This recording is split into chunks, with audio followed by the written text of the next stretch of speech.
Assalamualaikum warahmatullahi wabarakatuh. Jumpa lagi dengan saya di channel Rahasia Sulap Putuni Bahman. Di dalam video kali ini saya akan membagikan tutorial bagaimana caranya membuat alat sulap dari kardus bekas. Jumpa lagi saya sama fotonya mama. Jangan lupa update ya. Di mana? Bawah. Pintar.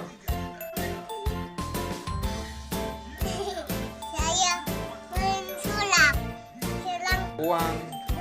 Ya. Apa saya? Lihat ya. Iya ya. Lihat ya, saya punya kotak ajaib. Kotak ajaib bentuknya seperti ini.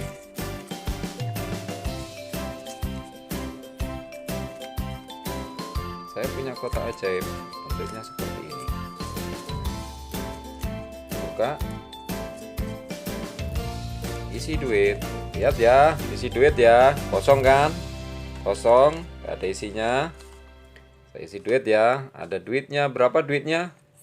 1.000. Nah gitu. Tutup dulu. Tutup yuyu. Baru kemudian tutup. Baca mantra. Pimpom. Buka. Celing. Duitnya Enggak ada. hilang. Nah kan, duitnya hilang kan? Ajaib. Ajaib. Jangan lupa subscribe ya. Jangan lupa update ya.